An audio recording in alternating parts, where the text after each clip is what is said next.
The purpose of this webinar is to demonstrate new digital signatory functionality that's been developed as part of the UniPhi 21 release.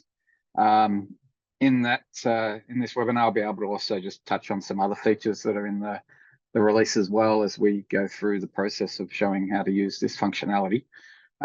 This functionality isn't trying to be a replacement for DocuSign or something like that. It's more of a niche use case. There's actually two main areas that we've looked to support from feedback from our clients. The first one is client-side project management, where you're issuing documentation as a PDF for verification of a variation or a certified progress claim and just a straight-out instruction notice. And I'll show what the old system used to do and where we've taken it now for that. And then the second use case is for enterprise resource planning clients who are looking to get signatures on contracts and variations themselves, proposals, anything that you develop that you want a client to sign, or internally, again, subcontracting and subconsultants signing their contracts. Obviously you could still use DocuSign for that process, but or Adobe signatories, but workflowing that through UniPhi where the documentation is generated just makes it a little bit simpler. You don't need to then upload the PDF back into the system. It's all kind of contained therein. So they're the two main use cases for this, and I'll start with the first one, where you're actually going to be, the intent is to issue a PDF that has the correct signature on the PDF. And then from there, I'll go to the internal focus, where you're looking to issue out a online document that has a digital signature applied to it. That can then still be rendered to PDF and have that there, but it's all done within the web environment that UniPhi is operating in. All right, so the way I'm going to demonstrate it as well, the first step will be just to do the workflow, to just show you the use, and then I'll show you how that gets configured and the options around that and why you might use one over another. And then I will do the internal one as a separate one to bring in the document view only license as a way of showing how you might issue out that document digitally for signature. So hopefully that's all cool and it's what you signed up for, and here we go. And as I said, some of this stuff just got taught to me this morning, so it might be a little bit not as smooth as normal. All right, so as mentioned, first demonstration is on issuing out PDFs with signatures on them. So I'm going to go into the contracts module of this fictitious deployment. I'm going to go into a project, and the main use case around this is issuing contract notices. But you'll see the functionality, and you might see a use case that we haven't come up with.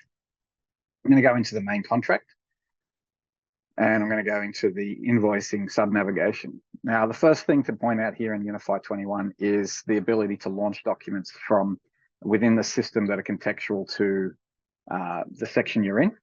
So this will just show progress claims. If I was in the value screen and I'm issuing here, it'll show instructions. If I scroll down and issue here, it'll show variations. If I scroll down and issue here, it'll show extension of time documentation. So it's quite good to launch the document system from the context of where you are. Same happens in risks and issues. If you've got an RFI and you're responding to it, you can log the RFI from email or directly into the system and then issue an instruction back for a contractor to do something or a consultant to do something straight out of the issues module. So that's a UniPhi 21 upgrade there. So going back to the invoice process here, I've created my claim. I've done all of the intermediary work, and I'm now going to issue out a document. So I just click this little icon here. It creates a new folder, and you'll see here there's actually 3 sign-off roles in this particular instance for this particular document. Now, this is going to demonstrate one of the reasons why we built this functionality, because we've actually had digital signatures for 20 years. But what would happen is that these 3 people would be displayed on the document, and we only actually want the superintendent, I think it is, to be displayed on this particular document. And you can configure what signature gets displayed. But for internal controls within the PM business, they still want these other roles to be workflowed through to review and sign off the document internally, but the external PDF to only have 1 signature on it. So that's the use case we're demonstrating here. So here's the green signature to create the document, and we put in some extra information. Last week I demonstrated how in UniPhi 21, that's going to have the wrong date. I've got to go out. I've been doing this too much. Dates are getting a bit wonky. You can have these dates drive off other dates. So that was in last week's webinar. You can make sure that the certification date's within the framework of the Securities Payments Act and things like that. Here's our claim. Is actually claiming nothing, but that doesn't really matter. And then I work through the rest of this template, which will be different from client to client. It's going to generate some. Already got one. Let me go and delete that. Sorry.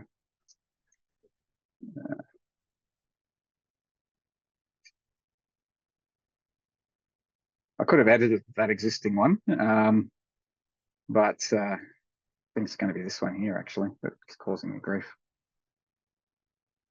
Let's hope that's good enough now. Oh, that was the document I just created. Oh, we're off to a rip-roaring start. Let's start again.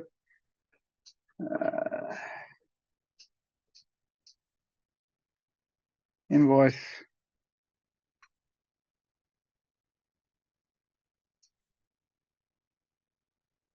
Dates. Numbers. This contract works date is new, and you can configure the system as to what date we use to post the actuals to. It could be the contractor's works due date, it could be the invoice date, it could be a certification date. And so you get to choose now what date you're going to use for that piece of work. All right, we're off and running now. Rest of the certificates being populated, some mail merging in there. Appendix information, you can format this with the various columns that you need in the template itself. And then this is the new control, which says what's going to go into here. And it's actually the cost manager's signature that we want in this. This is just the way this one's been configured, and I'll show you that in a moment. And so we're still going to need 3 signatures for this particular document. So when I go to awaiting sign-off, and I can't sign it off because there's signatures there. So if there were no signatures, I could just select signed off and do it myself. So again, UniPhi can be scaled to have governance levels as footloose and fancy free versus hierarchical as you need. So there's the awaiting sign-off, and that'll notify people through email on a batch process that they need to go in and sign it off, and they'll click the link. And when they click the link, they'll come in and see this screen, and they'll be able to review it, review the invoice that'll be attached, review the detail, and you'll see at the bottom then the digital signatures. Now this has been around forever, but what's changed is that will then populate when the cost manager signs it off, Annie Lennox's signature in there. And so this has also been configured to sign on behalf of. You can set the template, and we'll show that later, to not allow that. And it has to be Annie. That means if she's away, you'd have to switch her out and put someone else in on the cost management role. I'm in as Joe Bloggs, which is none of these roles, but I'm going to sign off all of them so the document gets signed off, and I'm going to tick sign on behalf of. And so it'll actually so this is the old signatures, and the way you would then display that on the document is up the top. When you render a PDF, one of the options is to send out the signature with it. That wasn't very popular. They want the signature to be placed in a certain place, plus they don't want 3 signatures. So in this instance, we've got 3 signatures because we wanted the control around who reviewed the progress claim. We wanted 3 different people to review it and sign it off. But on the actual document, we only want the 1 signatory. And you can see here, because of the sign on behalf of, it's actually put my signature in per Annie Lennox. So it wouldn't go out with Annie's sign off. It's only if she signed it off would it do that. And then when I render this to PDF, those other signatures don't display, and the signature of myself as authorized principal representative, or whatever text you put into there for that to be compliant with your contract, gets displayed on the document that you then are issuing out. So if I was to email that now to the client, they would receive a PDF. You can see here it says send document as an attachment. This is an interesting one as well. A lot of people don't know. I don't think it was a 21, but been around for a while. But you can actually embed document as email text. So you may have other notices that you want to issue out of the system that are just emails, but you want to be able to track the register that you did them. You want to be able to link that to a issue straight away, et cetera, et cetera. So if you select that option, it'll put the progress claim as body text in the email. So when I do that, you can see now that the certificate is embedded in the email that's going to get sent out rather than go as a PDF. So while I was here, I thought that. The other one you can do is send link to the document. So when you set up a document transmittal register, that's the option you would set. because you want to send it as a link that the person then click on, because the files are too large to be able to send as an email. They then click on that link, they log in and they download those documents. So instead of it going as body text, it would go as just this URL that sits up here in the address here. So hitting that send means you get record of the sent date. That all then gets updated in the correspondence, and yeah, you're not filing anything, it's just all done for you. So there's a fair bit of setup required in getting that to work. What I'm going to do now is just show you a few elements of it. The first is in the configuration of the template. So I'll go into methodology templates, it's also available there. So this is a system admin function. The document that I was working on was this certified progress claim. So when I edit that, there's quite a busy screen here, and there's a lot to take in and a lot worth understanding. A few things is you can limit what document gets displayed by linking it to these drop downs. And so one of the keys being, if you've got different templates for different standards, you can link them there. And then when you create the contract, you apply the correct standard to that contract, and then only those documents that have been created with that contract in mind are displayed when you create a progress claim or create a variation notice or approval. So that's quite key.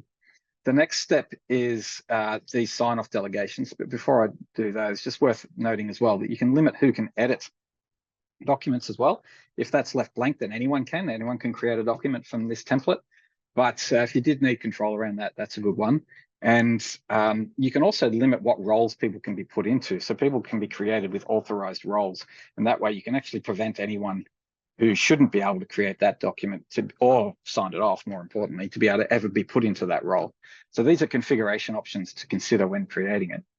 Then when we're looking at sign-off delegations, you can see here that we've got enable sign on behalf of. So if I untick that, I now need the people who are assigned to the role to sign it off. I can't sign on their behalf. You can also enforce number of signatures required. So this would be where I've got this ticked, but I want to make sure that at least 2 distinct people sign it off. And that way, you saw I signed off that document before on my own.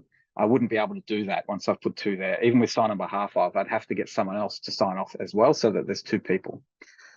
This is really nothing to do with contracts, but it's being used a lot to manage lifecycle stage gates. So if this document was to drive the change from, say, master planning to feasibility, or however you've set up your system, you can create this document as this template as a means of moving that from one phase to another, because obviously one of the overheads in any system is to maintain the data. And so people will be having to go in and manually change those lifecycle phases. Whereas if you set up the key documentation that changes those phases have this set, then when those get signed off, you've got the governance model, you've got the movement from one phase to the next, and you've got it all approved in the one process. Then you come down to the roles, and you can see that the document system doesn't care about the access level. It's a completely configurable option as to who can sign off a document, so long as they've got access to the system. They need some access. We're going to look at this document view one when we go into the internal demonstration in a moment. But these are the 3 roles that were ticked. And then you can see if you want to, you can then start to put in some delegations. This will only appear when the template itself has a template control that relates to money. So variations, budgets, contracts, progress claims, all of those template controls, they then drive the ability to set delegations. And in this instance, I could say, look, project manager doesn't need to review this if the invoice is less than $10,000. So I could just say $10,000 there, and that means they'd only get told to sign it off if the invoice was greater than $10,000. And if I leave less than, then they've still got upper limit of endless, and they can sign off up to a gazillion dollars. So that configuration is quite important in this setup. But there you can see you've still got 3 signatures. Then when I go into here, there's a new template control, which is this one called signatures here. It's actually called display signatures. So you've got this input object type called display signatures. And when you select it, you then say which role it is going to be displayed on the document. And so don't select a role that doesn't have a signature, because it just won't display anything. So cost manager is one of the signatures, project manager and superintendent were the other 2. So if I wanted project manager instead of cost manager to display it on the document, I'd tick that and untick that. And now it's project managers that will be displayed. This is any preceding text that you want. And then this gives me a preview of how the document's going to spit out. And you might not want project manager to be displayed there, so you can just hide that. And so now it's just going to have their name and as authorized principal representative. And that's the text that's coming from there. So you've got full control over that. And you can see the other options there. Now, if you're expecting 2 signatures, you can say, I want to lay it out as 2 columns. And that way it'll put the 2 sections side by side. Otherwise, it'll drop them underneath each other. That's up to you as well. So once I've got all that set up, the way that I just used it a moment ago when I created that sort of progress claim would then kick in, and you would issue out that PDF, and they would get that document with the right signature on the document that you want for your company's QA and for the way that you do notices in your projects. Hopefully that all made sense. It's crucial to get those preceding elements right when you then go to use the documentation. And then what I'm going to do now is just show you an alternative use case that brings in a couple of other elements to the UniPhi 21 release that is worth showing as well. So let's close that one.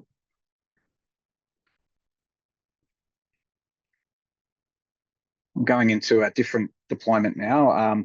That was the construction deployment. This is ERP. So this is looking at it from an internal running your own business perspective.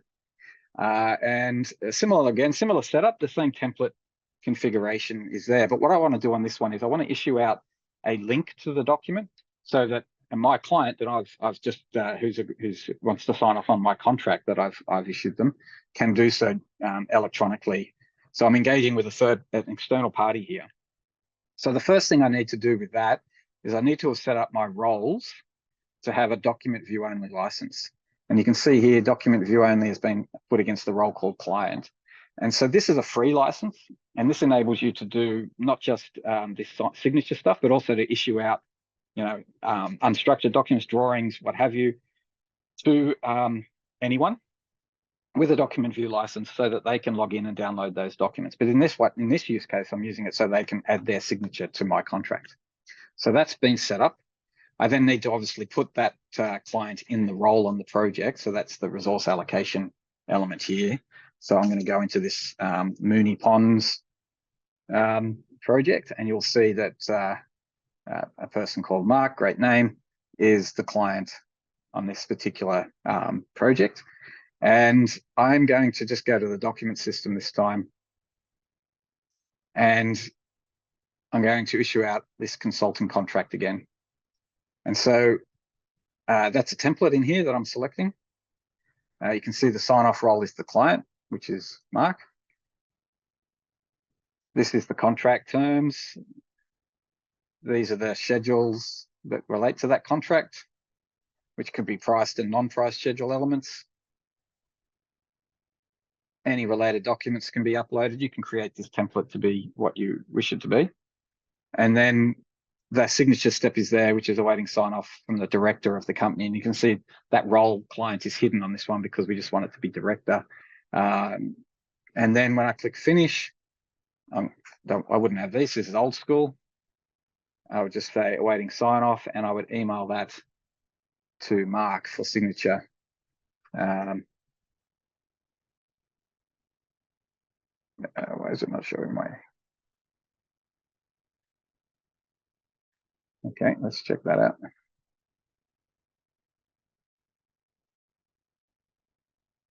Because it's only my login. I didn't set it up correctly. It's better. It is possible to just key the email address in here. Some people don't know that. And this one, actually, we want to send as a link to the document. So that template should be changed. In the template defaults, you can set that so that it happens automatically. Now it's got my email address, so I can tick that, and I can say, please sign via the link below.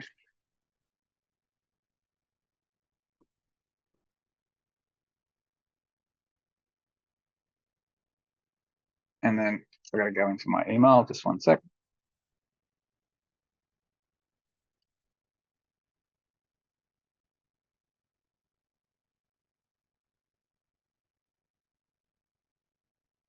So this is the email through the Gmail client that I've received. Please sign via the link below. There's the link. So when I click that link, it takes me in. Now I'm a document view only license access level. Here we saw that when I went in to put my email address in. So document view only. And you'll see that when I've clicked in, I'm in Chrome now. So I'm logged in as a different person. So under this one here, I'm logged in as the fictitious Mark. And under this one, I'm logged in as Joe Blogs. Here, as an administrator that's administering all this, is in Firefox. So I'm logged in as two different people to simulate this.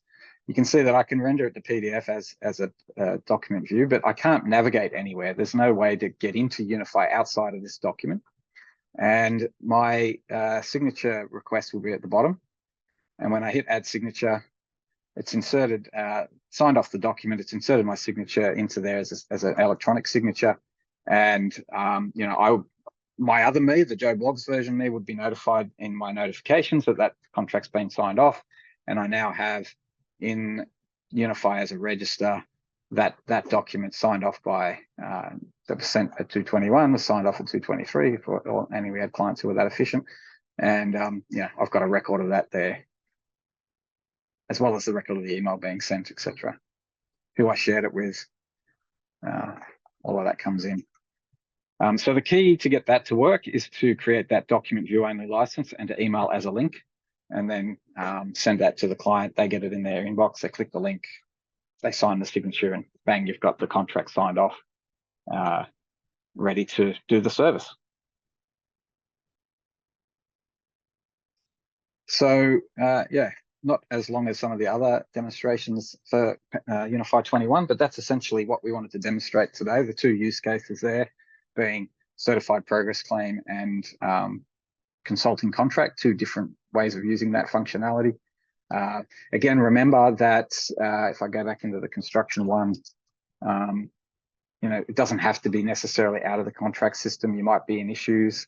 And if I'm in a project and I need to issue an instruction, I can click the little create document icon here, and it's just giving me documents that have an issue selector in them. And so that could be, for example, an NSC project manager notification. And when I do that and issue the notification with the signature, it's all in the one workflow. It's all filed. You know, it's all going out with the signature in the correct location with the correct role, and email transmittals and view history records and all that sort of good stuff. So yeah, that's that. So sorry, Shannon,